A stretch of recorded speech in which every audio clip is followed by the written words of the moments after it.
Assalamualaikum warahmatullahi wabarakatuh. Yang saya hormati Bapak Misbah selaku dosen mata kuliah Filsafat Hukum. Di sini saya Kiki Julianti NIM 054 akan memaparkan materi terkait paksaan hukum dan kebebasan. Memasuki pembahasan yang pertama, di sini saya akan menjelaskan mengenai tentang hak yang dilindungi. Kebebasan merupakan suatu masalah yang kompleks, yakni dengan pemaknaan bahwa kebebasan yang dianggap sebagai kemampuan individu untuk melakukan apa saja yang dikehendakinya, yaitu sesuai dengan kepentingan, keinginan, dan selera seseorang. Kebebasan kemudian dilihat sebagai kemampuan untuk bertindak seseorang demi mewujudkan tujuan seseorang apapun tujuannya. Ada kesadaran bahwa setiap anggota masyarakat memiliki semacam kewajiban publik yang selalu ada dan ditemukan dalam satuan masyarakat. Namun di dalam masyarakat, kebebasan masih disadari sebagai nilai, yakni salah satu nilai dari hak dasar yang dengannya maka manusia dapat memahami dan menghayati martabatnya sepenuhnya sebagai manusia. Dengan demikian, kebebasan individu menjadi perhatian masyarakat secara mendalam, terutama dalam pemahaman bahwa diperlukan paksaan demi pembatasan terhadap kebebasan. Paksaan ini diadakan dengan alasan kebaikan umum, yakni pembatasan terhadap kebebasan harus dapat dipertanggungjawabkan. Kebebasan bagi suatu masyarakat dianggap sesuatu yang ideal dengan mengadakan perlindungan terhadap kebebasan tersebut, yakni dengan memberikan ruang yang cukup kepada pelaksanaan kebebasan tersebut. Akan tetapi, pelaksanaan kebebasan seorang tersebut, di mana kebebasannya merupakan hak individu, berhadapan dengan pelaksanaan kebebasan orang lain. Hal ini berarti bahwa pelaksanaan kebebasan individu tidak boleh mengabaikan pelaksanaan kebebasan individu yang lain. Di tingkat masyarakat dipahami bahwa perlindungan hak adalah dibeli dengan seharga dengan kebebasan orang lain, yakni diartikan dengan hak yang dilindungi hanya layak dilindungi oleh masyarakat sejauh kebebasan orang lain terlindungi juga. Hal ini juga menunjuk pada penegasan bahwa kebebasan individu hanya dapat dilaksanakan sejauh tidak melanggar kebebasan orang lain. Hak kebebasan inilah yang kemudian perlu untuk dilindungi. Memasuki pembahasan yang selanjutnya, yakni mengenai kebebasan dan prinsip non-intervensi. Mengenai kebebasan, John Stuart Mill menyatakan bahwa kebebasan suara hati dalam arti yang seluas-luasnya merupakan hal yang paling utama. Oleh karenanya, kebebasan berpendapat dan menyatakan perasaan merupakan hak yang absolut bagi semua orang. Kebebasan oleh John Stuart Mill dianggap nilai yang fundamental bagi manusia.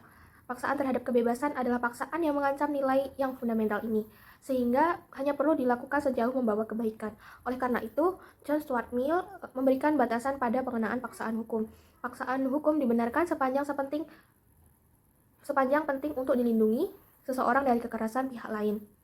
Batasan paksaan hukum terletak pada hal-hal yang berkaitan dengan prinsip membahayakan orang lain, dan di luar itu harus dibiarkan karena menjadi urusan privat yang tidak boleh diintervensi oleh hukum.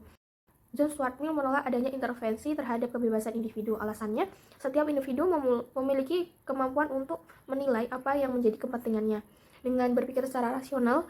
Selain itu, hukum mengintervensi kehidupan pribadi dipandang memiliki kecenderungan untuk tidak mendorong kepentingan individu, melainkan menghambat, bahkan mendorong ke arah yang tidak tepat. Prinsip non-intervensi kemudian dipergunakan untuk melindungi hak dan kehidupan pribadi seorang warga negara. Prinsip non-intervensi dalam jangka panjang dipandang akan lebih memberikan manfaat bagi masyarakat. Untuk menemukan kebenaran, John Stuart Mill mempercayai bahwa manusia berkemampuan secara moral rasional independen untuk menilai dan menentukan kualitas manfaat tindakannya bagi dirinya dan bagi orang lain. Independensi ini kemudian disebut sebagai kebebasan yang membawa kebahagiaan. Nah, kemudian oleh John Stuart Mill pula, perilaku individu dianggap memberikan pengaruh terhadap perilaku orang lain dan masyarakat. Perilaku individu dan efeknya kepada kepentingan orang lain atau masyarakat perlu dipertimbangkan apakah akan memberikan dampak kebaikan lebih besar dari segi kebebasan manusia atau tidak. Oleh karena itu, paksaan hukum diperlukan untuk membatasi perilaku orang lain yang dianggap tidak membawa kebaikan. Paksaan hukum dianggap membatasi kebebasan hak orang lain. Akan tetapi, yang penting dipahami adalah paksaan hukum dilakukan dengan maksud akan memperoleh kebaikan bagi masyarakat. Artinya, bahwa paksaan hukum yang menimbulkan ketidaknyamanan bagi seseorang dan atau masyarakat diperlukan demi kebaikan bersama dalam masyarakat. Prinsip membahayakan orang lain digunakan sebagai dasar untuk membatasi kebebasan individu. Namun pembatasan ini harus dapat dipertanggungjawabkan. Hal ini berarti bahwa pembatasan kebebasan hanya dilakukan sebatas pelaksanaan hak yang secara langsung bersentuhan dengan hak orang lain. Oleh John Stuart Mill, kebebasan individu dibatasi sepanjang memang ada ancaman yang membahayakan orang lain, dan dalam pendapatnya ini, ada ukuran membahayakan orang lain yang harus terpenuhi. Baik, memasuki pembahasan yang selanjutnya, yakni mengenai paternalisme hukum. Dalam laporan yang dibuat oleh Wolff-Weidenkommit, dibuat secara tegas bahwa harus ada wilayah privat untuk moralitas dan immoralitas yang secara kasar harus dikatakan bukan menjadi urusan hukum. Hukum sendiri berarti harus membatasi diri pada kegiatan yang mengancam tertib dan sopan santun publik atau kegiatan yang mengekspos hal-hal yang bersifat ofensif atau membatasi publik.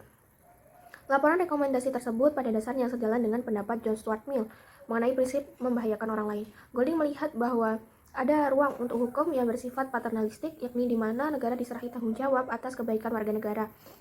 Dengan melalui hukum berusaha menjamin keselamatan dan kesejahteraan individual anggota masyarakat tanpa harus mengkaitkan urgensi hukum paternalistik dengan keselamatan dan kesejahteraan orang lain. Di sini Elahad juga berpendapat bahwa pembatasan hukum demi kebaikan individu tidak dapat disebut dengan moralisme hukum, namun dalam bentuk paternalisme hukum. Yang berbeda dengan John Stuart Mill adalah bahwa alasan moral bukanlah alasan pembenar bagi adanya paksaan hukum, dan individu bukanlah penilai satu-satunya tentang apa yang paling tepat tentang kepentingannya. Paternalisme hukum tetap diperlukan oleh negara karena dapat digunakan untuk mengurangi dan menghindari kemungkinan negatif akibat perilakunya sendiri atau orang lain. Secara umum, paternalisme hukum Elahad dapat dikenakan bukan hanya pada ruang privat, namun juga pada ruang publik, dengan tujuan untuk kebaikan individu dan masyarakat. Pahaman ini juga menempatkan adanya proporsionalitas pada pengenaan pembatasan atau paksaan hukum. Paksaan hukum tidak melulu pada intervensi terhadap kebebasan individu, namun lebih kepada tanggung jawab negara untuk memberikan fasilitas kepada kepentingan individu. Elahad juga menekankan pada sikap minimalis negara dalam membela dan menjamin kepentingan individu penting untuk dihindari. Negara harus tetap menjamin kebaikan individu meskipun individu-individu tidak menyadari apa yang sepenuhnya baik bagi dirinya. Sekian materi mengenai paksaan hukum dan kebebasan. Apabila banyak kekurangan, saya mohon maaf. Wassalamualaikum warahmatullahi wabarakatuh.